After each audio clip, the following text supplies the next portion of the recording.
రేపటి graduate MLC polling కు భారీ ఏర్పాట్లు 605 సెంటర్లలో ఓటింగ్ జంబో బ్యాలెట్ సిద్ధం నల్గొండ జిల్లా చెరువు గట్టులో స్థానికుల ఆందోళన రాత్రికి రాత్రి పడమటి చెరువును పూడ్చివేశారని ఫైర్ భద్రాచలంలో నర్సింగ్ విద్యార్థిని మృతిపై మావోయిస్టుల లేఖ విచారణ జరిపి నిందితులపై చర్యలు తీసుకోవాలని డిమాండ్ ఆదిలాబాద్ జిల్లాలో NH44 పై వరుసగా ప్రమాదాలు రోడ్డు నిర్మాణ లోపాలు సరిదిద్దాలని డిమాండ్లు యాదాద్రి వేములవాడలో పెరిగిన రద్దీ నరసన్న సర్వదర్శనానికి 3 గంటల సమయం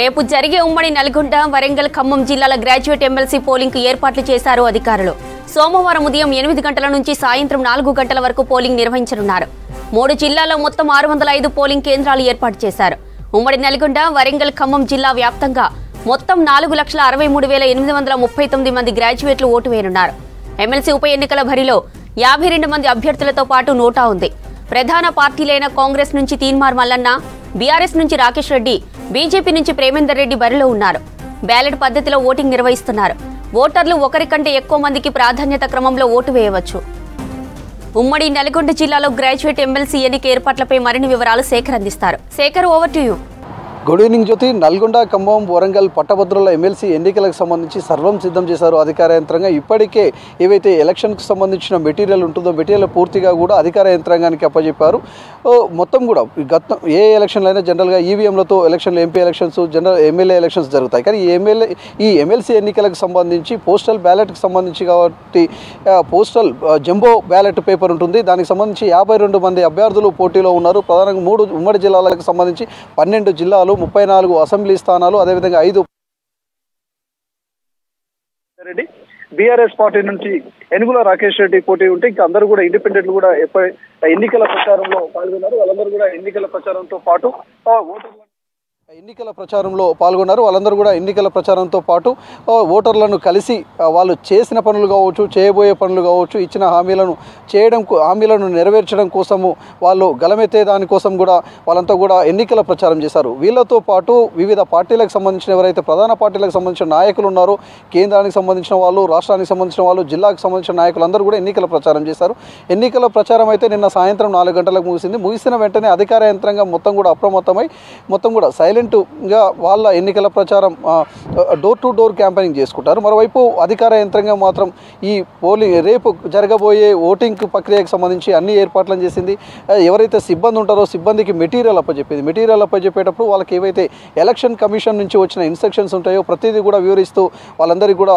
ఇప్పటికే ట్రైనింగ్ క్లాసులు కూడా ఏర్పాటు చేశారు మరోవైపు 12 జిల్లాలకు సంబంధించిన ఎన్నికల రిటర్నింగ్ అధికారిగా నల్గొండ జిల్లా కలెక్టర్ దాసరి హరిచంద్ర వ్యవహరిస్తున్నారు తను ఇప్పటికే వీడియో కాన్ఫరెన్స్లో అదేవిధంగా వివిధ జిల్లాలకు సంబంధించిన అధికార యంత్రాంగం అధికారులందరితో కలిసి వాళ్ళు ఎప్పటికప్పుడు మొత్తం కూడా ఎన్నికల విధి విధానాలు అదేవిధంగా ఏ విధంగా చేయాలనే దానిపై మాత్రం వీడియో కాన్ఫరెన్స్లు పెట్టుకోవడం అదేవిధంగా ఎప్పటికప్పుడు వివరిస్తూ అయితే ముందుకు సాగుతున్న పరిస్థితి అయితే కనిపిస్తుంది ఈరోజు ఉదయాన్నే ఎవరైతే ఎన్నికల సిబ్బంది ఉన్నారో సిబ్బందికి మొత్తం కూడా మెటీరియల్ అప్పచెప్పారు మొత్తం కూడా ఉమ్మడి నల్గొండ ఖమ్మం వరంగల్ సంబంధించి 605 పోలింగ్ స్టేషన్లు ఏర్పాటు చేశారు మరోవైపు ఇందులో కొన్ని సమస్యాత్మక పోలింగ్ కేంద్రాలు కూడా ఉన్నాయి ఆ సమస్యాత్మక కేంద్రాల వద్ద అదనపు పోలీస్ బలగాలను ఏర్పాటు చేశారు మామూలుగా అయితే ప్రతి పోలింగ్ స్టేషన్ వద్ద ఎన్నికల నిబంధనల ప్రకారం 144 సెక్షన్ అమల్లో ఉంటుంది ఎవరు కూడా 100 మీటర్స్ లోపలికి రాకుండా ఇన్స్ట్రక్షన్స్ ఉంటాయి అదేవిధంగా ఓటరు కూడా ఐడి కార్డులను తీసుకొని రావాలి అదేవిధంగా ఓటర్కి సంబంధించి ఎలాంటి సొంతంగా కూడా పెన్నులు కానీ ఎలాంటివి కూడా బ్యాలెట్కు సంబంధించిన ఎన్నికలు కాబట్టి వాళ్ళే ఒక స్కెచ్ పెన్ ఇస్తారు దానికి సంబంధించి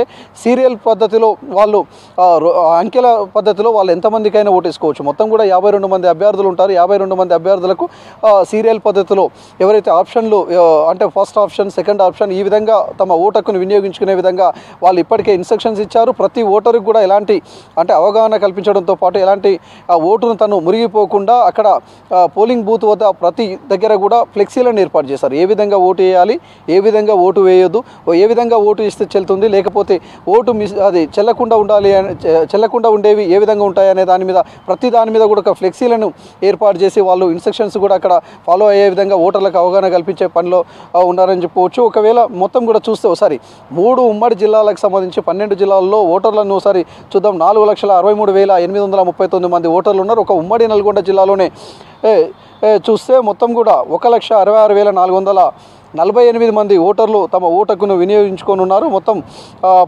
ఇక్కడ కూడా ఎలాంటి అవాంఛనీయ ఘటనలు చోటు చేసుకోకుండా అటు భారీ బందోబస్తును కూడా ఏర్పాటు చేశారు. ఒక్కొక్క జిల్లాలో సుమారు 1000 మంది పోలీసులను ఏర్పాటు చేసి ప్రతి పోలింగ్ స్టేషన్ వద్ద ఒక ఎస్ఐ స్థాయి అధికారి, అదేవిధంగా సివిల్ పోలీసులు, ఇంకా ఎప్పటికప్పుడు ప్రత్యేక టీములు కూడా మానిటరింగ్ చేస్తూ ఉంటున్నాయి. కొన్ని చోట్ల మాత్రం ఎక్కడైతే సమస్యాత్మక పోలింగ్ కేంద్రాలు ఉన్నాయో అక్కడ వీడియో కెమెరాలు, వెబ్ కెమెరాల ద్వారా ఎప్పటికప్పుడు పరిశీలిస్తున్నారు. అదేవిధంగా ప్రతి ఎక్కడైతే పోలింగ్ స్టేషన్ల నుంచి అన్ని మొత్తం ఉమ్మడి 3 జిల్లాలకు సంబంధించిన పోలింగ్ స్టేషన్లకు సంబంధించిన ఏవైతే సీసీ మానిటరింగ్ ఎన్నికల రిటర్నింగ్ అధికారి, అదేవిధంగా ఎన్నికల ఎలక్షన్స్ ఆఫీసర్స్ ఎప్పటికప్పుడు మానిటరింగ్ చేసే విధంగా కూడా ఒక పెద్ద కెమెరాలు ఇక్కడ ఐటీ కోర్ని కూడా పెట్టారని చెప్పుకోవచ్చు. ఓవరాల్గా నాయకులైతే ఎంత సీరియస్గా తీసుకొని ఎన్నికలను ప్రచారం చేశారో అధికార యంత్రాంగం కూడా అంతే సీరియస్గా ఈ ఎన్నికలను సజావుగా సాగే విధంగా మొత్తం కూడా అన్ని ప్రయత్నాలు చేస్తుంది. అదేవిధంగా సిబ్బందికి కూడా అదేవిధంగా సూచనలు చేస్తున్నది. ఈ ఎన్నికల్లో పనిచేసే సిబ్బంది అంటే జనరల్ ఎలక్షన్కు సంబంధించి ఒక తీరుగుంటుంది, కానీ ఈ ఎలక్షన్లో మాత్రం బ్యాలెట్కు సంబంధించిన ఎన్నికలు కాబట్టి ప్రత్యేకంగా ట్రైనింగ్ క్లాసులు ఉంటాయి వాళ్ళకు. అదేవిధంగా ట్రైనింగ్ క్లాసులతో పాటు ఏవైతే 3 జిల్లాలకు సంబంధించిన ఓటింగ్ ముగిసిన తర్వాత ఉదయం 8 గంటలకు ఓటింగ్ ప్రక్రియ ప్రారంభమవుతుంది. సాయంత్రం 4 గంటల వరకు ఓటింగ్ ప్రక్రియ ముగుస్తుంది.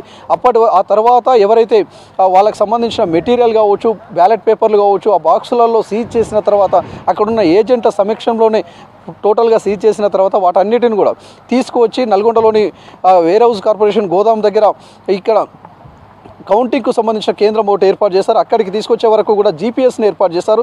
వాటికి సంబంధించి ప్రత్యేకంగా కూడా ప్రతి వాహనానికి ఒక ఎస్కార్ట్ని, పోలీస్ ఎస్కార్ట్ని కూడా పెట్టి వాటిని తరలించే వరకు కూడా అప్రమత్తంగా ఉండాలని చెప్పుకొస్తున్నారు. మరోవైపు ఎవరు కూడా ఎలక్ట్రానిక్ వస్తువులు కావచ్చు, సెల్ ఫోన్లు కావచ్చు, వాటిని లోపలికి అనుమతించొద్దని ఇప్పటికే ఇన్స్ట్రక్షన్స్ చెప్పొచ్చారు. మరోవైపు జనరల్ ఎలక్షన్లకు ఎలా అయితే ఫిర్యాదులు వచ్చాయో ఈ ఎమ్మెల్సీ ఎన్నికలకు సంబంధించి పట్టభద్రులకు సంబంధించిన ఎన్నికల్లో కూడా అనేక ఫిర్యాదులు వచ్చాయని చెప్పేసి కూడా ఇప్పటికే ఎన్నికల రిటర్నింగ్ అధికారి చెప్పుకొచ్చారు. వాటిని అన్నిటిని కూడా సమస్యలను వెంటనే పరిష్కారం చేస్తూ ముందుకు పోతున్నాం. అదేవిధంగా సివిజిల్ యాప్ తోటి కూడా చాలామంది ఫిర్యాదులు చేస్తారు. ఆ ఫిర్యాదులను సార్ట్అవుట్ చేస్తూ ముందుకు పోతున్నామని కూడా చెప్పుకొచ్చారు. ఓవరాల్గా మాత్రం ఉమ్మడి నల్గొండ, ఖమ్మం, వరంగల్ పట్టభద్రుల ఎమ్మెల్సీ ఎన్నికలకు సంబంధించి అధికార యంత్రాంగం అయితే అప్రమత్తమైంది. ఇప్పటికే వాళ్ళకి ఇచ్చిన మెటీరియల్తో వాళ్ళ పోలింగ్ ఎవరికైతే సిబ్బందికి కేటాయించిన ఏవైతే పోలింగ్ కేంద్రాలు ఉన్నాయో ఆ పోలింగ్ కేంద్రాల వద్దకు వాళ్ళు చేరుకున్నారు. ఈరోజు రాత్రి అక్కడే ఉండి తెల్లవారుజాముననే మొత్తం కూడా ఏవైతే బ్యాలెట్కి సంబంధించి కావచ్చు, మెటీరియల్ కావచ్చు అవన్నీ కూడా సెట్ చేసుకున్న తర్వాత 8 గంటలకు ప్రారంభమవుతుంది. ప్రారంభమైన తర్వాత సాయంత్రం 4 గంటల లోపు 4 గంటల వరకు ఎవరైతే ఓటర్లు వస్తారో వాళ్ళకు మాత్రమే ఓటు వేసే విధంగా అనుమతిస్తారు. ఆ 4 గంటల తర్వాత ఎవరైతే వస్తారో వాళ్ళకు ఓటు వేయడానికి అనుమతించొద్దు అని కూడా చెప్పుకొచ్చారు. దాంతో గ్రాడ్యుయేట్ ఎవరైతే పట్టభద్రులు ఉన్నారో గ్రాడ్యుయేట్స్ వాళ్ళందరూ కూడా ఉదయాన్నే ఓటు వేసే అవకాశం ఉంది. ఈసారి అంటే ఓటర్ల సంఖ్య గతంతో పోలిస్తే ఈసారి కొంత తగ్గిందనే చెప్పుకోవచ్చు. 5 లక్షలకు పైచిలకు గతం 2021 పల్లరాజేశ్వరి, తీన్మార్ మల్లన్న, కోదండరాం పోటీ చేసినప్పుడు 5 లక్షలకు పైచిలకు ఓటర్లు ఉండేది. కానీ ఈసారి కొంత తగ్గింది. 4,63,000 పైచిలకు ఓట్లు మాత్రమే నమోదు చేసుకున్నారు. దానికి సంబంధించి కూడా ప్రతి ఓటర్లని రప్పించే ప్రయత్నం చేస్తున్నారు. చాలా కీలకంగానే ప్రతి ఓటును చాలా సీరియస్గా తీసుకున్నారు అభ్యర్థులు. దానిలో భాగంగానే ప్రతి ఓటరు ఓటు హక్కును వినియోగించుకునే విధంగా ఇతర ప్రాంతాల్లో ఉన్న వాళ్ళని కూడా రప్పించుకునే ప్రయత్నం మాత్రం అటు అభ్యర్థులు కూడా చేస్తున్నారు. స్థానికంగా ఎవరైతే నేతలు ఉంటారో చాలా లిమిటెడ్ ఓటర్లు మాత్రమే ఉంటారు ఒక్కొక్క నియోజకవర్గానికి. అందుకని మొత్తం ఓవరాల్గా చూస్తేనేమో 4,60,000 పైచిలుకున్నారు. కానీ ఒక్కొక్క నియోజకవర్గానికి చాలా లిమిటెడ్ ఓటర్లే ఉంటారు. కాబట్టి వాళ్ళందరినీ వెంటనే ఐడెంటిఫై చేయడం, వాళ్ళ ఫోన్ నెంబర్లు తీసుకొని వాట్సాప్ గ్రూప్ పెట్టి మరి వాళ్ళను పిలిపించుకునే ప్రయత్నం మాత్రం అభ్యర్థులు అయితే చేస్తున్నారు. చాలా సీరియస్గా ప్రతి ఓటర్ను రప్పించుకునే ప్రయత్నం అయితే చేస్తున్నారు. జ్యోతి, ఇది ఉమ్మడి నల్గొండ, ఖమ్మం, వరంగల్ పట్టభద్రుల ఎమ్మెల్సీ ఎన్నికలకు సంబంధించిన update. Jyothi, right, thank you Shekhar. ఇక ఉమ్మడి వరంగల్ జిల్లాలో గ్రాడ్యుయేట్ ఎమ్మెల్సీ ఎన్నికల ఏర్పాట్లపై మరిన్ని వివరాలు కృష్ణమోహన్ అందిస్తారు. Krishnamohan, over to you.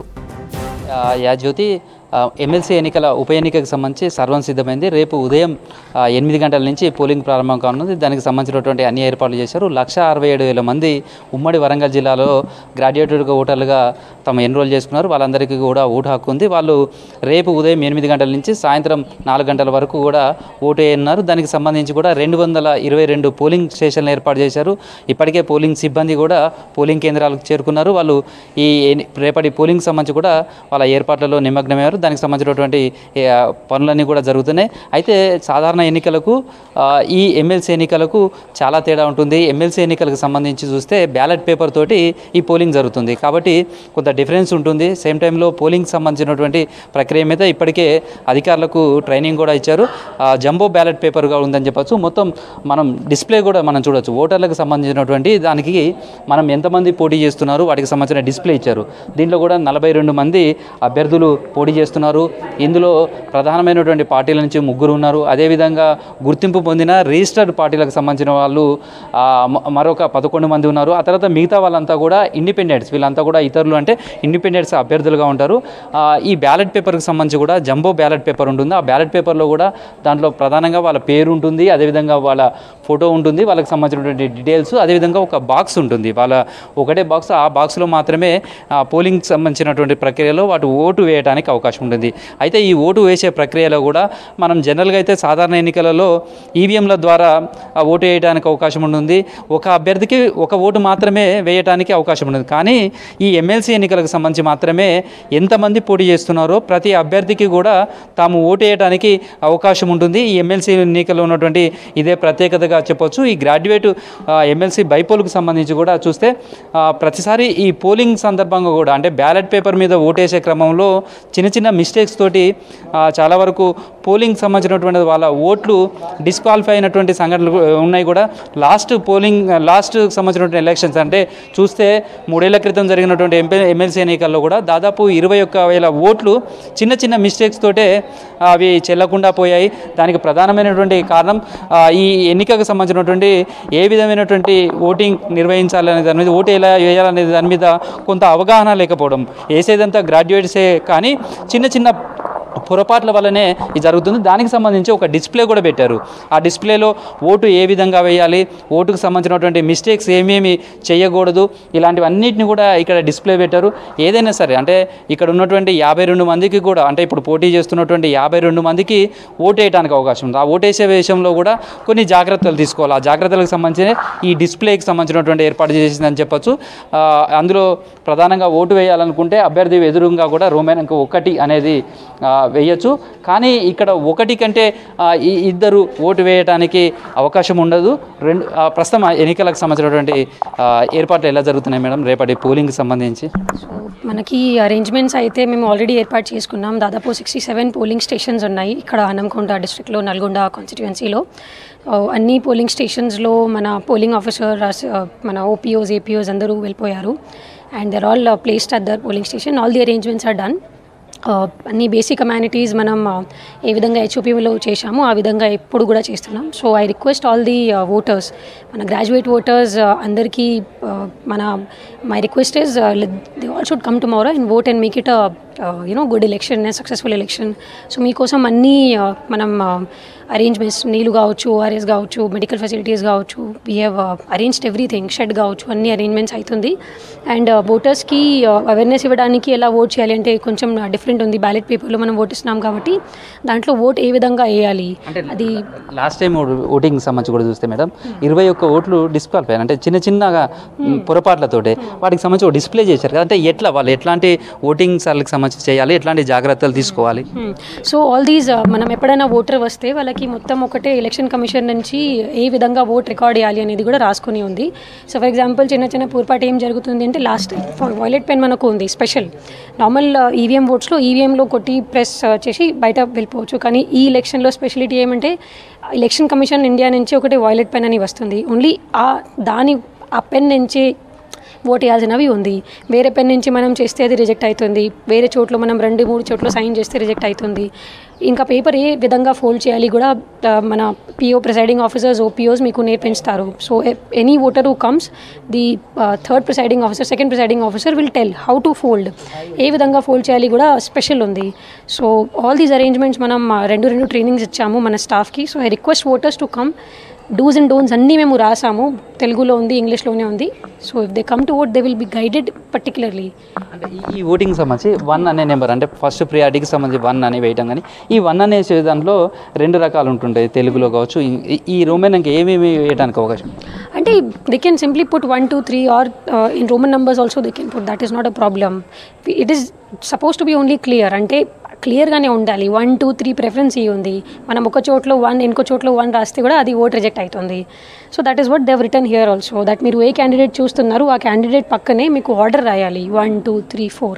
ఆ ఆర్డర్లో మీరు రాస్తే same order will be considered. రేపు 8 గంటలకు, అంటే ఈసారి బ్యాలెట్ పేపర్ కూడా జంబో బ్యాలెట్ పేపరు, తర్వాత ఓటేయడానికి కూడా చాలా టైం తీసుకునే అవకాశం ఉంటుంది. 4 వరకే వాళ్ళకి అవకాశం ఉంటుంది ఓటేయడానికి. ఎట్లా ఉండబోతుంది అనుకుంటే దానికి సంబంధించిన అరేంజ్మెంట్స్ కానీ, లేకపోతే ఇప్పటికీ సిబ్బంది స్పీడప్గా పోలింగ్ జరగడానికి కానీ అట్లాంటి జాగ్రత్తలు ఎట్లాంటివి చేశారు? సో స్పెషల్ థింగ్ అబౌట్ ఈ ఎలక్షన్ ఏంటంటే మనకు పోలింగ్ స్టేషన్, ప్రతి పోలింగ్ స్టేషన్లో మ్యాక్సిమం స్ట్రెంత్ ఇస్ 800 to 1000. మనం నార్మల్ ఎమ్మెల్సీ ఎలక్షన్ చూస్తే అక్కడ దాదాపు మ్యాక్సిమం స్టేషన్స్ ఆర్ అబౌవ్ 1000. ఇక్కడ అది 1000 లోపు ఉంది, 1000 తక్కువ ఉంది. సో అందుకే 8 నుంచి 4 వరకు కూడా టైం సరిపోతాయి. ఒక్కొక్క ఓటర్ వచ్చి 2-3 minutes 4 minutes తీసుకుంటే కూడా మాకు టైం సరిపోతుంది. ఆ విధంగా మేము ఏర్పాటు చేసుకున్నాం. ఇంకోటి ఏమంటే ఒకవేళ మన ఓటర్స్ 800 దాటితే మనం 2 పోలింగ్ బూత్స్ పెట్టాము. ఒకటే పోలింగ్ బూత్లో 2 కంపార్ట్మెంట్స్ పెట్టి ఉన్నాము. So voters will not have to vote also. వాళ్ళు వచ్చి ఇద్దరు ఒక చోట్లో ఓట్ వేయి వెళ్ళొచ్చు. So that arrangement has also been made and put in place. రేపు ఓటేసే గ్రాడ్యుయేట్ ఓటర్స్కు మీ వైపు నుంచి అఫీషియల్స్గా ఎలక్షన్ కమిషన్ నుంచి కావచ్చు, జిల్లా అడ్మినిస్ట్రేషన్ నుంచి వైపు నుంచి కావచ్చు, ఏం చెప్తారు? So our request from administration side is same to all the voters that మీరందరూ గ్రాడ్యుయేట్స్ ఉన్నారు కాబట్టి ఇంకా రెస్పాన్సిబిలిటీ అయితే మీ పైన ఎక్స్ట్రా ఉంది.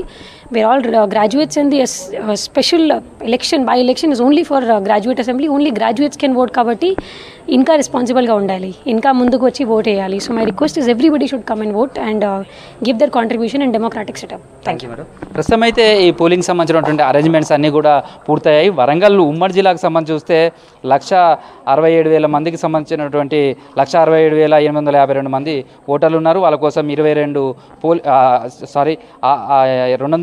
పోలింగ్ కేంద్రాలను ఏర్పాటు చేశారు. అందులో మొత్తం పురుషుల సంఖ్య, పురుష ఓటర్లకు సంబంధించి 104,733 మంది ఉన్నారు. అదేవిధంగా మహిళా ఓటర్లకు సంబంధించి 63,119 మంది ఉన్నారు. మనం జిల్లాల వారీగా చూస్తే వరంగల్ జిల్లాకు సంబంధించి 43,594 మంది ఉన్నారు. ఇక్కడ 59 పోలింగ్ కేంద్రాలు ఉన్నాయి. ఇక్కడే అత్యధికమైనటువంటి ఓటర్లు ఉన్నారు. ఆ తర్వాత హన్మకొండ జిల్లాకు సంబంధించి చూస్తే 43,483 మంది ఉన్నారు. వీళ్ళ కోసం 67 పోలింగ్ కేంద్రాలను ఏర్పాటు చేశారు. అదేవిధంగా మహబూబాద్కు సంబంధించి 34,759 మంది గ్రాడ్యుయేట్ ఓటర్స్ ఉన్నారు. ఇక్కడ 36 పోలింగ్ కేంద్రాలను ఏర్పాటు చేశారు.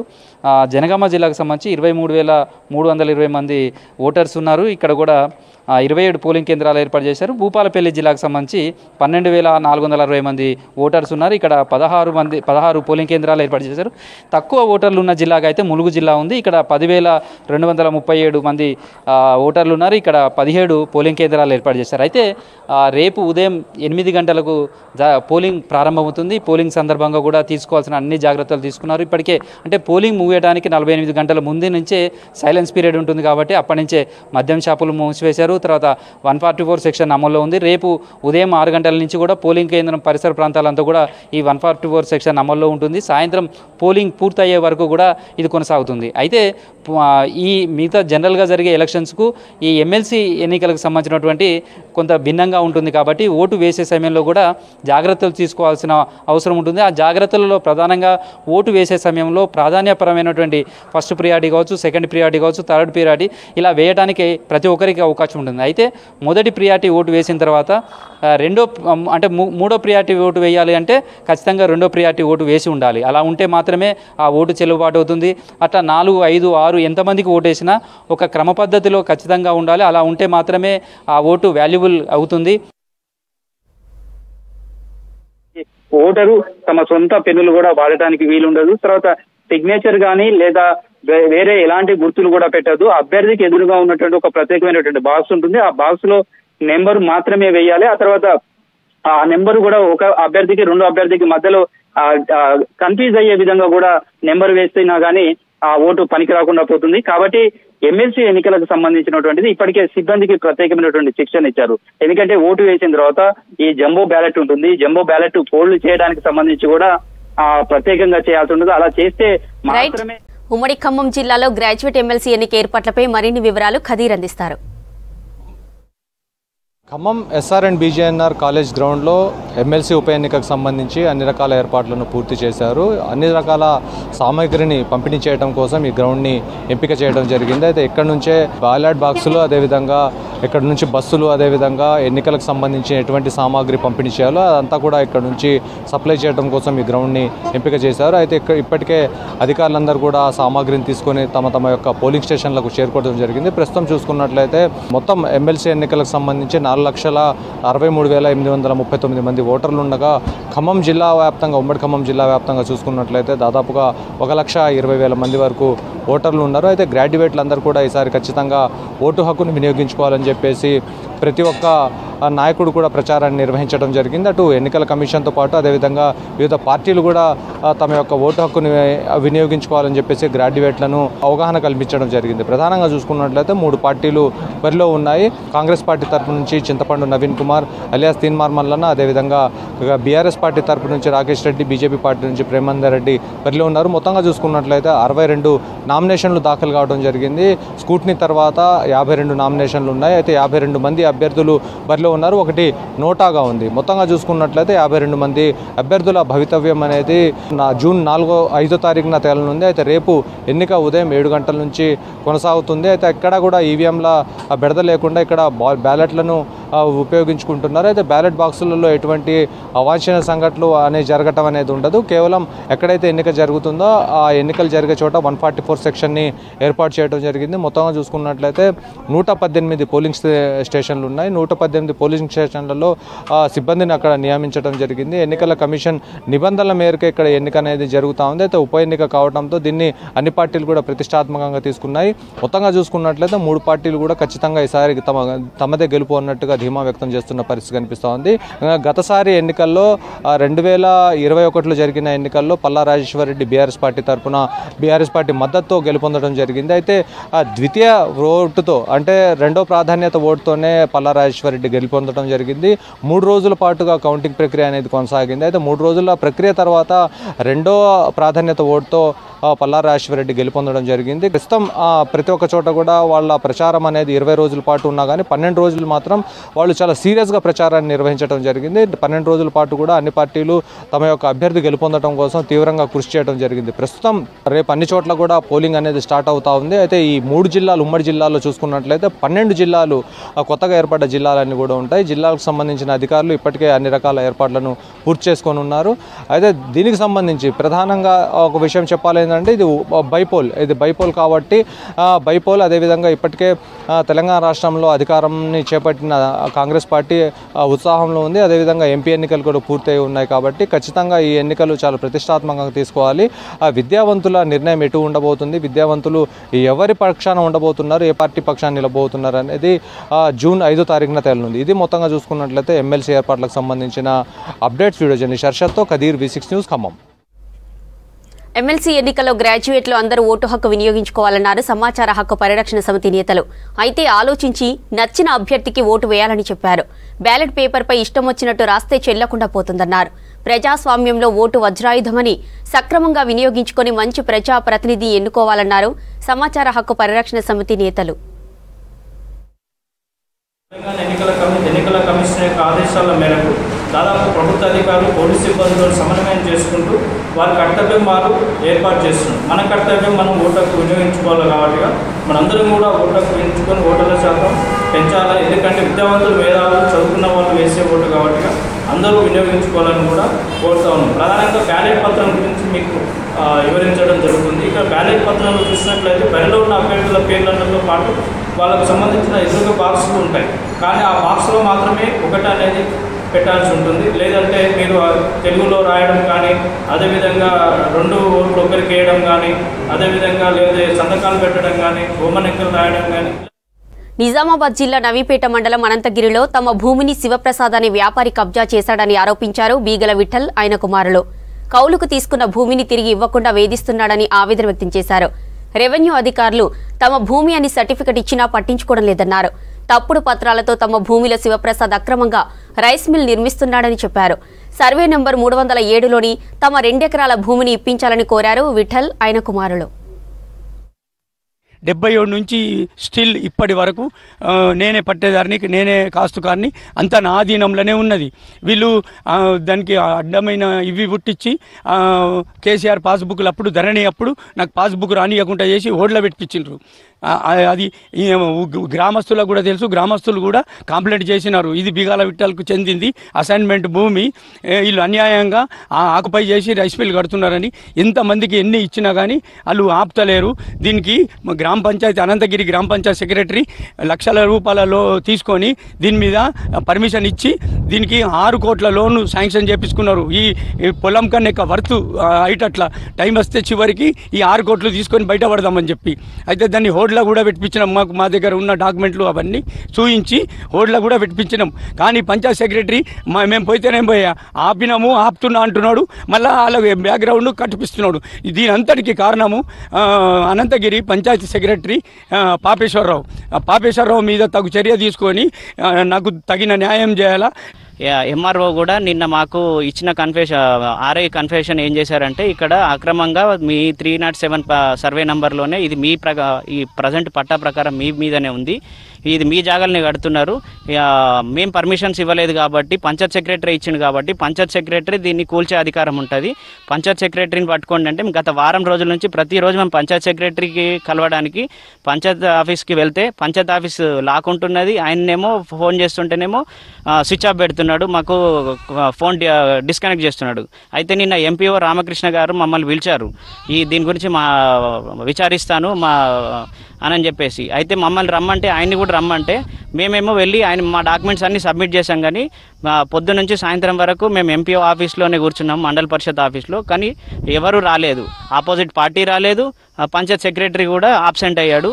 మరి దాని గురించి ఏం చర్యలు తీసుకున్నారంటే కూడా ఇప్పటివరకు ఏం రెస్పాన్స్ లేదు. మేము మన డిపిఓ ఆఫీస్లో మేము కంప్లైంట్ చేసి కూడా 15 days అయింది. మేము పర్సనల్గా ఈయన కంప్లైంట్ చేసి 10 రోజులు అయింది. మొత్తం 15 రోజుల టైంలో కూడా ఆయనకు ఒక నోటీస్ ఇష్యూ చేయలేదు, ఒక చర్య కూడా తీసుకోలేదు అని మాకు క్లియర్గా తెలిసింది. ఆయన డబ్బులు ఆశించే దీని అక్రమ నిర్మాణానికి తోడ్పడ్డాడని చెప్పేసి మాకు తెలిసింది. నల్గొండ జిల్లా నార్కట్పల్లి మండలం చెరువుగట్టు గ్రామ పరిధిలోని యశోధర టౌన్షిప్ వెంచర్ ముందు ఆందోళన చేశారు గ్రామస్తులు, రైతులు. వెంచర్ నిర్వాహకులు రాత్రికి రాత్రి పడమటి చెరువును బండరాలతో పూడ్చివేశారని ఆరోపించారు. వెంచర్ మొత్తం FTL పరిధిలో ఉన్న అధికారులు పర్మిషన్ ఇచ్చారని ఫైర్ అయ్యారు. యశోధర టౌన్షిప్ నిర్మాణం పూర్తయితే చెరువు ఆయకట్టు కింద ఉన్న 200 ఎకరాలకు సాగునీరు అందకుండా పోతుందన్నారు గ్రామస్తులు, రైతులు. షిప్ వెంచర్ నిర్వాహకులపై చర్యలు తీసుకుని చెరువును కాపాడాలని, భూగర్భ జలాలు అంతరించిపోకుండా చూడాలన్నారు. ఈరోజు అక్రమంగా వెంచర్ వేసి ఇక్కడ చెరువు మొత్తం కుడిపి ప్లాట్లు చేయడం జరుగుతుంది. గతంలో కూడా ఈ యొక్క వెంచర్ని ఆపడం జరిగింది. కానీ అప్పటికి తాత్కాలికంగా ఆపి ఈరోజు ఎవరులేని సమయం చూసి రైతులు ఎవరులేని సమయం చూసి నైట్కే ఇక్కడ వెంచర్ చేసి ప్లాట్లు చేసి ఇక్కడ వెంచర్ చేయడం జరుగుతుంది. ఈ వెంచర్ని వెంటనే అది ఆపాలని చెప్పి మా చెరుగట్టు గ్రామ ప్రజల తరఫు నుంచి మేము కోరుతున్నాం. ఈ విషయాన్ని కూడా ఎంఆర్ఓ గారికి కూడా IBAE గారికి కలెక్టర్ గారు కూడా ఇవ్వడం జరిగింది. వెంటనే మీడియా ద్వారా కూడా మేము చెరుగట్టు గ్రామం నుంచి రైతుల ద్వారా కూడా మేము కలెక్టర్ గారికి కోరుతున్నది ఎక్కడంటే వెంబడే ఈ వెంచర్ని ఆపాలనేవి మా యొక్క విజ్ఞప్తి. కుంట కింద 200 ఎకరాలు రైతులు భూమి ఉన్నది. దీని కింద రైతులు చాలా మంది ఇబ్బంది పడవలసింది. గతంలో కూడా దీన్ని ఆపడం జరిగింది. దీని కింద పూడికలు తీసి దీని అభివృద్ధి కొరకు చాలా గతంలో ప్రభుత్వం కూడా చేసి జరిగింది. ఇది ఎమ్మెల్యే దృష్టికి కూడా తీసుకుపోయి ఇరిగేషన్ డిపార్ట్మెంట్ కూడా దీనికి ఎందుకు పర్మిషన్ ఇచ్చారో తెలవాలి, ఎమ్మటే ఈ పనులు ఆపాలని కోరుకుంటున్నాం. మంచిర్యాల జిల్లా నస్పూర్ మున్సిపాలిటీ పరిధిలోని సీతారాంపల్లిలో బీరన్నస్వామి బోనాల జాతర ఘనంగా జరిగింది. 5 ఏళ్లకోసారి కురుమల తమ ఆరాధ్య దైవం బీరన్నస్వామికి బోనాలు సమర్పిస్తారు. బోనాల జాతరలో మంచిర్యాల జిల్లా DCC అధ్యక్షురాలు కొక్కిరాల సురేఖ ప్రేమ్సాగర్ పాల్గొన్నారు. బీరన్నస్వామి ఆశీస్సులతో అందరూ సుఖ సంతోషాలతో ఉండాలని చెప్పారు.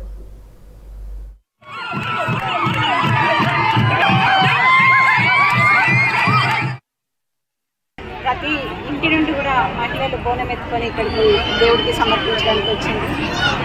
వచ్చే బుధవారం నాడు వీరన్న దేవుని కామరాటి దేవతల కళ్యాణం ఉంటుంది. ప్రతి ఉత్సవాలకు హాజరైన ప్రతి ఒక్క భక్తులకు కూడా ప్రతి ఒక్కరికి కూడా మంచి జరగాలి, శుభం జరగాలి, ఆయురారోగ్య ఐశ్వర్యాలు ఆ స్వామి కృప వల్ల జరగాలి అని చెప్పి యాదగిరిగుట్ట శ్రీ లక్ష్మీ నరసింహస్వామి ఆలయానికి భక్తులు పోటెత్తారు. తెల్లవారుజాము నుంచే భక్తులు స్వామివారి దర్శనం కోసం క్యూ లైన్లలో వేచి ఉన్నారు. ఉచిత దర్శనానికి దాదాపు 3 గంటల సమయం పడుతోంది.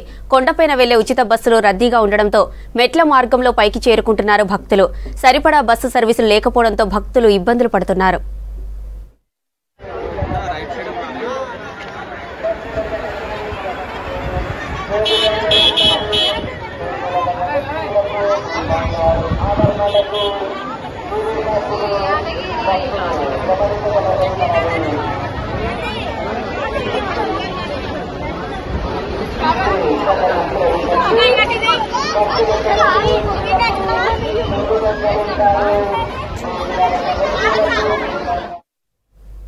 రాజన్న సిరిసిల్ల జిల్లా వేములవాడ శ్రీ రాజరాజేశ్వర స్వామి ఆలయం ఆదివారం కావడంతో భక్తులతో సందడిగా మారింది. వివిధ ప్రాంతాల నుంచి తరలివచ్చిన భక్తులు ముందుగా కళ్యాణ కట్టలో తలనీలాలు సమర్పించి ధర్మగుండంలో పవిత్ర స్నానాలు చేశారు. ఆ తర్వాత సర్వదర్శనం, ప్రత్యేక దర్శనం క్యూలైన్ల ద్వారా స్వామివారిని దర్శించుకున్నారు. కళాభవన్లో శ్రీ స్వామివారి నిత్య కళ్యాణం, సత్యనారాయణ వ్రతం, బాలత్రిపుర సుందరీదేవి ఆలయంలో కుంకుమ పూజలు జరిగాయి. రాజన్నకు ఇష్టమైన కోడె మొక్కులు చెల్లించుకున్నారు భక్తులు. స్వామివారి సర్వదర్శనానికి 4 గంటల సమయం పట్టింది. రద్దీ ఎక్కువగా ఉండడంతో ఇవాళ రేపు గర్భాలయంలో భక్తులచే నిర్వహించే ఆర్జిత సేవలను ఆలయ అధికారులు రద్దు చేశారు. అటు రాజన్న అనుబంధ ఆలయాలు బద్దిపోచమ్మ దేవాలయం, శ్రీ భీమేశ్వరాలయం సైతం భక్తులతో కిక్కిరిసిపోయాయి.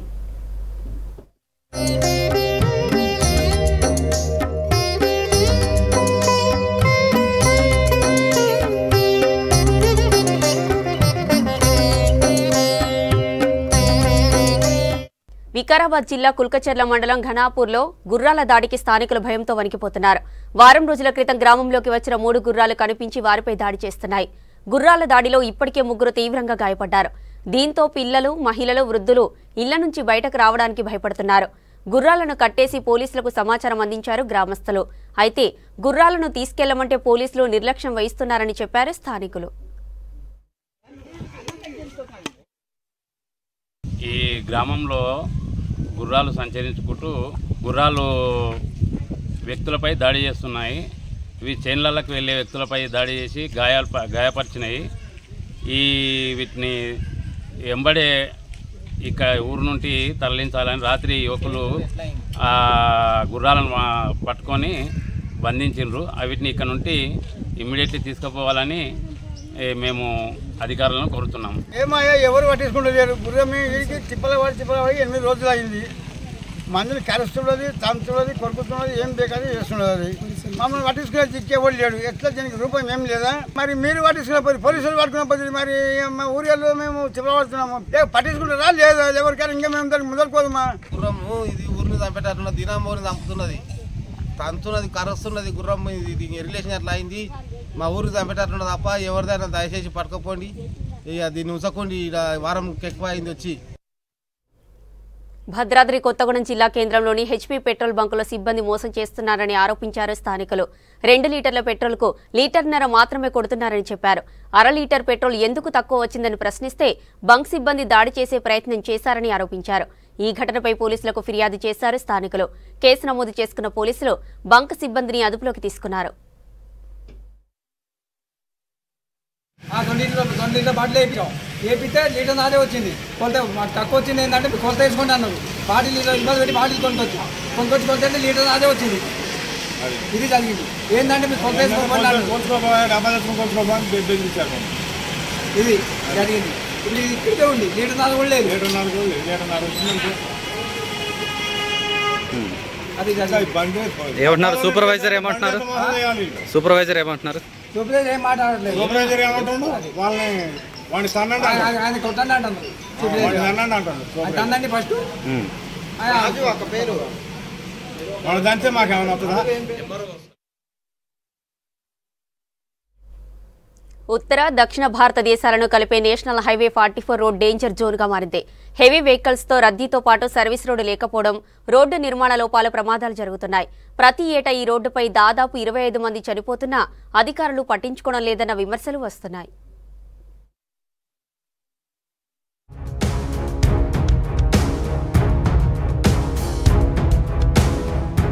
ఉమ్మడి ఆదిలాబాద్ జిల్లాలో నేషనల్ హైవే 44 డొల్లార నుంచి సోన్ బ్రిడ్జి వరకు 125 కిలోమీటర్లుంది.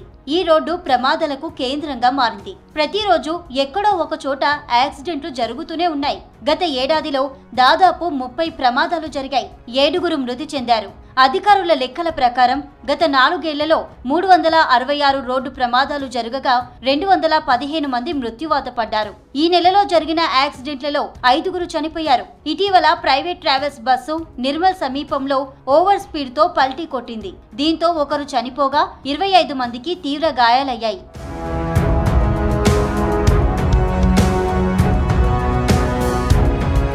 నేషనల్ హైవే 44లో బోరజ్, సీతాగొంది, గుడిహత్నూరు, ఇచ్చోడ, కుఫ్టీ, నేరడిగొండ, అనంతపేట, గంజాల్ ప్రాంతాలు యాక్సిడెంట్ జోన్లుగా మారాయి. అయితే రోడ్డు నిర్మాణ లోపాలు, సర్వీస్ రోడ్డు లేకపోవడంతో జాతీయ రహదారిపై ప్రమాదాలు ఎక్కువగా జరుగుతున్నాయన్న ఆరోపణలున్నాయి. ఆదిలాబాద్ జిల్లా గుడిహత్నూర్లో సర్వీస్ రోడ్ లేదు. అన్ని వాహనాలు హైవే పైకి వస్తున్నాయి. దీంతో ప్రమాదాలు జరుగుతున్నాయి. హత్నూరతో పాటు చాలా ప్రాంతాల్లో సర్వీస్ రోడ్స్ లేవు. అప్పుడు లోపభూయిష్టంగా నిర్మాణం చేసిండ్రు. ఇక్కడ బైపాస్ నుండి ఇక్కడ ఎందరో మంది మరణించిండ్రు. బట్టి బోర్డ్స్ పెడుతున్నారు, ప్రమాదం జరుగు స్థలం అని బోర్డు పెడుతున్నారు, వెళ్ళిపోతున్నారు నేషనల్ హైవే వాళ్ళు. ముఖ్యంగా సర్వీస్ రోడ్లు చేస్తే ఈ ప్రమాదాలు తగ్గే అవకాశాలు ఉంటాయి. స్పీడ్ లిమిట్ పెట్టాలి. విపరీతమైన స్పీడ్ తోని ఈ బైపాస్ లో పోతుంటాయి. ఈ పశువులు అనేటి అకస్మాత్తుగా రోడ్ మీకు రావడం వల్ల కూడా ప్రమాదాలు జరుగుతున్నాయి. ఇది నేషనల్ హైవే వాళ్ళు కంపల్సరీ దీని మీద చర్యలు తీసుకోవాలి. అసలు వసూలు చేసేటువంటి టోల్ ఫీజుని ఎక్కువ పెద్ద మొత్తంలో వసూలు చేస్తున్నారు. కానీ దీనిపైన తగు చర్యలు తీసుకోకుండా అక్కడక్కడ అడపాదడప మాత్రమే చర్యలు తీసుకునే సందర్భం ఉంది. కానీ నేషనల్ అథారిటీ వాళ్ళు కూడా నేషనల్ హైవే అథారిటీ వాళ్ళు కూడా సరిగ్గా దీనిపైన నిర్ణయాలు తీసుకొని ఇక్కడ రోడ్డు ప్రమాదాలు జరగకుండా అరికట్టవలసినటువంటి బాధ్యత ఉంది. నేషనల్ హైవేపై ఓవర్ స్పీడ్ తో ప్రమాదాలు జరుగుతున్నాయి. అలాగే ఓవర్ టేక్ తో కూడా యాక్సిడెంట్లు అవుతున్నాయి. హైవేపై తనిఖీలు నామమాత్రంగా ఉండడమే ప్రమాదాలకు కారణమని స్థానికులు అంటున్నారు. పశువులు వెళ్లడానికి వేరే మార్గం లేక అవి హైవేపైకి రావడంతో కొన్ని ప్రాంతాల్లో యాక్సిడెంట్లు జరుగుతున్నాయని చెబుతున్నారు. ఇప్పటి వరకు అధికారులు వచ్చినట్టే వస్తారు, చూసిపోతారు, కానీ ఫలితం మాత్రం శూన్యంగానే ఉంటుంది. వందల కొద్ది ప్రాణాలు బలైపోయిన ఈ జాతీయ రహదారి నిర్మాణం జరిగినప్పటి నుంచి అధికారులు మాత్రం హైదరాబాద్ నుంచి ఆదిలాబాద్ నుంచి ఏదైనా ప్రమాదం జరిగినప్పుడు మాత్రం ఏదో హడావుడి సృష్టించి ఇప్పుడు ఏదో జరిగిపోతుంది, ఇప్పుడు మా ఊర్లో బ్రిడ్జ్లు నిర్మాణం జరిగిపోతాయి అనిపిస్తే కానీ ఇంకా కొన్ని రోజులైతే దాని విషయం అందరూ మర్చిపోతూ ఉంటారు. ఎవరు కూడా ఏం చేస్తలేరు. ఈ హైట్ ఇది ఎట్ సైడ్ ఉంది, డోంగర్గాం సైడ్ కొంచెం హైట్ పెంచడం వల్ల ఇది డౌన్ అయిపోయింది. గ్రామ విషయానికి డౌన్ అయ్యేసరికి బండ్లు స్పీడ్లో వచ్చేటికి ఈ దాదాపు నెలకి 2-3 యాక్సిడెంట్ ఇట్లా జరుగుతూనే ఉన్నాయి. కొందరు ర్యాష్గా పోవడము, అది డౌన్లో అని చెప్పి డౌన్లో చేయడము, మోటార్ సైకిల్ యాక్సిడెంట్లు, బండి యాక్సిడెంట్లు, కార్ యాక్సిడెంట్లు చేయడం. చాలామంది ఇప్పటికీ ఎంతోమంది ప్రాణాలు కోల్పోయారు. ఈ మన గుడిహత్తు హెడ్ క్వార్టర్ విషయానికి వస్తే దాదాపు 150-160 మంది వరకు కూడా యాక్సిడెంట్లై జనాలు ప్రాణాలు విడిచారు. ఇక్కడ ఇది ఒక్కటి మాత్రం పెద్ద సమస్య సార్. డిజైన్ లోపం వల్లే నేషనల్ హైవే 44 పై యాక్సిడెంట్లు జరుగుతున్నాయని రవాణా శాఖ నిర్ధారించింది. లోపాలను సరిచేయాలని సూచించింది. ఈ విషయాన్ని నేషనల్ హైవే అథారిటీ దృష్టికి తీసుకువెళ్లామంటున్నారు అధికారులు. చాలా ప్రమాదాలు జరుగుతున్నాయి. దీనికోసం మేము స్పెషల్గా ఏం చేస్తున్నామంటే నేషనల్ హైవేస్ అథారిటీతో కోఆర్డినేషన్ చేసుకొని వాళ్ళతో రెగ్యులర్ మీటింగ్స్ పెడుతున్నాము. ఏమేమి బ్లాక్ స్పాట్స్ ఉన్నాయి, ఎక్కడెక్కడ యాక్సిడెంట్స్ జరిగే అవకాశాలు ఎక్కువ ఉన్నాయి, లేదా ప్రీవియస్ యాక్సిడెంట్స్ ఏ ఏరియాలో ఎక్కువ అయ్యాయి అనేది మేము ఐడెంటిఫై చేసుకొని ఆ ఏరియాలో కొద్దిగా మాకు దానికి ముందున్న టోల్ గేట్స్ దగ్గర చెకింగ్స్ చేయడము, డ్రంక్ అండ్ డ్రైవింగ్ చెకింగ్స్ ఇవన్నీ చేయడము, తర్వాత హెల్మెట్స్ పెట్టుకునేలాగా వాళ్ళని ఎంకరేజ్ చేయడము, ఇవన్నీ కూడా చేస్తూ ఉన్నాము. నేషనల్ హైవే 44 పై వార్నింగ్ బోర్డులు ఏర్పాటు చేయాలంటున్నారు జనం. అలాగే నిర్మాణ లోపాలు సరిచేయాలని, ఓవర్ స్పీడ్ నియంత్రణకు చర్యలు తీసుకొని ప్రమాదాలు జరగకుండా చూడాలని కోరుతున్నారు.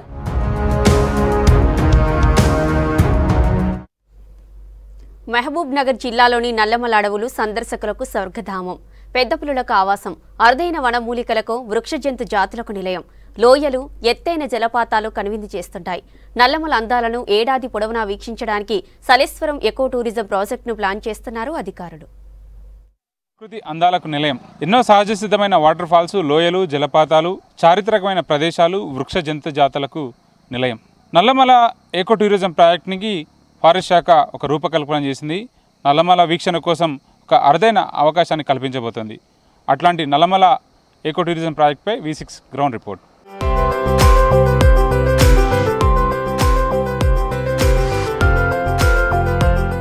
నల్లమల ప్రకృతి అందాలకు నెలవు. ఎన్నో చారిత్రక ప్రదేశాలు, లోయలు, జలపాతాలు, అరుదైన వృక్ష జంతు జాతులకు నిలయం. నల్లమలలోని వ్యూ పాయింట్స్ ఎంతగానో ఆకట్టుకుంటాయి.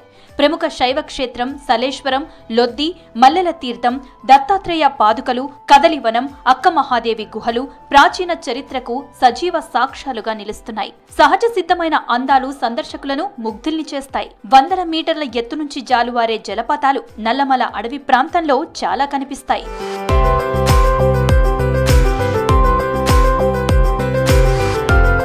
నల్లమల అటవీ ప్రాంతం సాహస యాత్రికులకు మరిచిపోలేని అనుభూతినిస్తుంది.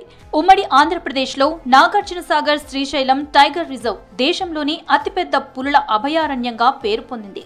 తెలంగాణ రాష్ట్రం ఆవిర్భావం తర్వాత ఆమ్రాబాద్ టైగర్ రిజర్వ్గా మారింది.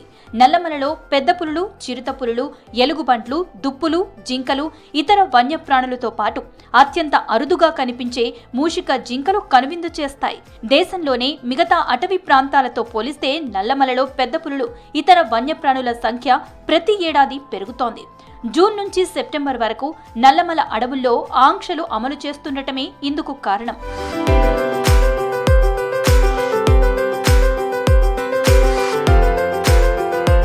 నల్లమల అటవీ ప్రాంతంలోకి వెళ్లాలంటే అటవీ శాఖ అధికారుల అనుమతి తప్పనిసరి. జంగల్ సఫారీని ఫారెస్ట్ అధికారుల వాహనాల్లోనే సందర్శకులను అనుమతిస్తారు. ఫరహాబాద్ చౌరస్తా నుంచి ఫరహాబాద్ వ్యూ పాయింట్ వరకు ఓపెన్ టాప్ వెహికల్లో సఫారీకి తీసుకువెళ్తారు. వాచ్ టవర్ నుంచి లోతైన లోయలు, నల్లమల అందాలు సందర్శకులను కట్టిపడేస్తాయి. హైదరాబాద్ శ్రీశైలం హైవేపై వెళ్లే ప్రయాణికులు జంగల్ సఫారీని ఆస్వాదిస్తారు.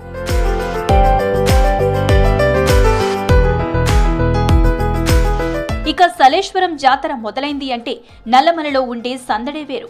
ప్రతి ఏటా చైత్రమాసంలో పౌర్ణమి గడియల్లో ఈ జాతర జరుగుతుంది. వారం రోజుల పాటు జరిగే ఈ జాతరకు దేశం నలుమూలల నుంచి భక్తులు వస్తారు.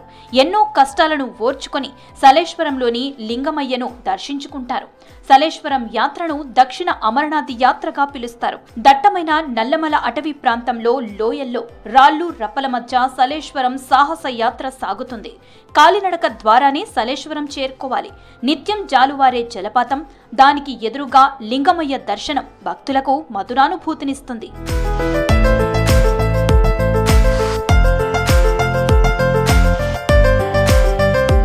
సలేశ్వరం జాతర వారం రోజుల పాటే జరుగుతుండటంతో ప్రకృతి ప్రేమికులకు నిరాశ ఎదురవుతోంది. అందుకే ఏడాది పొడవునా సందర్శకులకు అవకాశం కల్పించాలని అటవీ శాఖ అధికారులు భావిస్తున్నారు. సలేశ్వరం ఎకో టూరిజం పేరుతో నల్లమల అడవుల సందర్శకులకు ప్లాన్ చేస్తున్నారు.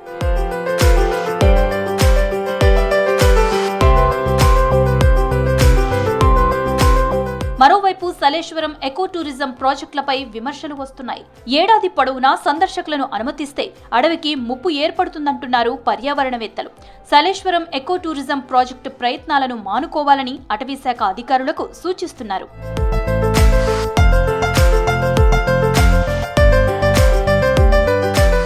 సలేశ్వరం టూరిజం పేరుతో ఫారెస్ట్ శాఖ తీసుకున్న నిర్ణయం వివాదాస్పదంగా మారుతుంది. అటు ప్రకృతి ప్రేమికులు, ఇటు పర్యావరణవేత్తలు ఈ నిర్ణయాన్ని తప్పుపడుతున్నారు. అడవికి ముప్పు వాటిల్లుతుందని అభ్యంతరం వ్యక్తం చేస్తున్నారు. కేవలం సలేశ్వరం జాతర సందర్భంలో భక్తులకి అనుమతించే ఫారెస్ట్ అధికారులు ఇప్పుడు ఆదాయం లక్ష్యంగా ఈ నిర్ణయం తీసుకోవడం పట్ల తీవ్రమైన అభ్యంతరాలు వ్యక్తమవుతున్నాయి. కెమెరా పర్సన్ శ్రీనివాస్ కలిసి బాలకృష్ణ, V6 న్యూస్, మహబూబ్నగర్. లోక్సభ ఎన్నికల పోలింగ్ ముగిసినప్పటి నుంచి కరీంనగర్ జిల్లాలో లీడర్లంతా సేద తీరుతున్నట్లున్నారు. ఎవరూ బయటకు రావడం లేదు. జనాన్ని కలిసేవారు లేరు. వాళ్ళ ఇండ్ల దగ్గర జనసంచారం లేదు. కరీంనగర్ నుంచి లోక్సభ అభ్యర్థులుగా పోటీ చేసిన ప్రధాన పార్టీల 3 అభ్యర్థులతో పాటు ఎమ్మెల్యేలు ఎవరూ స్థానికంగా కనిపించడం లేదు. దీంతో జిల్లాలో రాజకీయ సందడి తగ్గింది.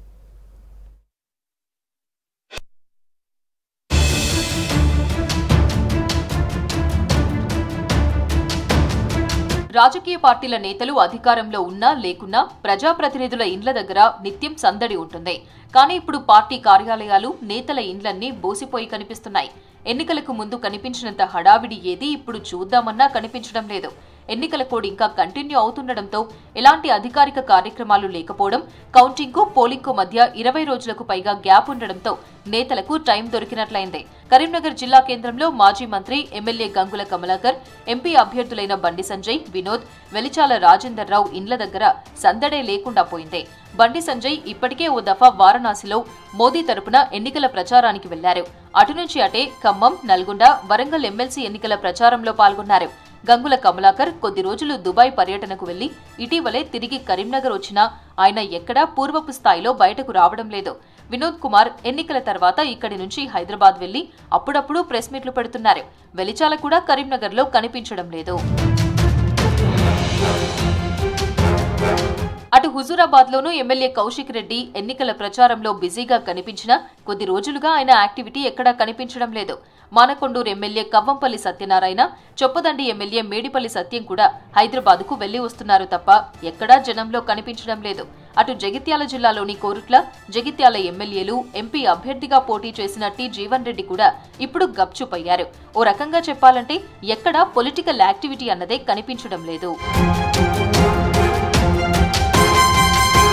ఇప్పుడు ధాన్యం కొనుగోళ్ల సీజన్ నడుస్తోంది. రైతులు వానాకాలం పంటలు సాగు చేసేందుకు సిద్ధమయ్యారు. త్వరలో పాఠశాలలు పునఃప్రారంభం కాబోతున్నాయి.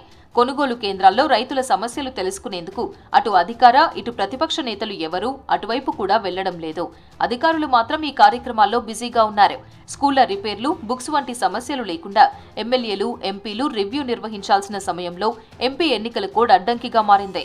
ఎరువులు, విత్తనాలు అందుబాటులో ఉన్నాయా లేదా, పంట ప్రణాళికలు, రైతులకు ఇచ్చే రుణాల వంటి వాటిపై బ్యాంకర్లతో రివ్యూలు చేయాల్సి ఉంది. కానీ కోడ్ కారణంగా నేతలంతా వీటికి దూరంగా ఉంటున్నారు. గ్రామాల్లోనూ సర్పంచ్ల పదవీకాలం ముగియడంతో స్పెషల్ ఆఫీసర్ల పాలన నడుస్తోంది. దీంతో ఇప్పుడు అధికారులే అంతా తామై ప్రజా సమస్యలు పట్టించుకోవాల్సి వస్తోంది. జూన్ 6 వరకు ఎన్నికల కోడ్ అమల్లో ఉండడంతో మరో 12 రోజుల పాటు నేతలకు విశ్రాంతి దొరికినట్లే. అయితే ఎన్నికల కోడ్ ఉన్నప్పటికీ ప్రజల సమస్యల పరిష్కారం కోసం నేతలు చొరవ తీసుకుని పరిష్కారం కోసం అధికారుల నోటీసుకు తీసుకెళ్లే అవకాశం ఉంది. ప్రభుత్వ స్కూళ్లలోని సమస్యలు, సాగుకు సిద్ధమవుతున్న రైతుల అవసరాలు, ధాన్యం కొనుగోలు ఇబ్బందులపై నేతలు దృష్టి పెట్టాలని కోరుతున్నారు జనం.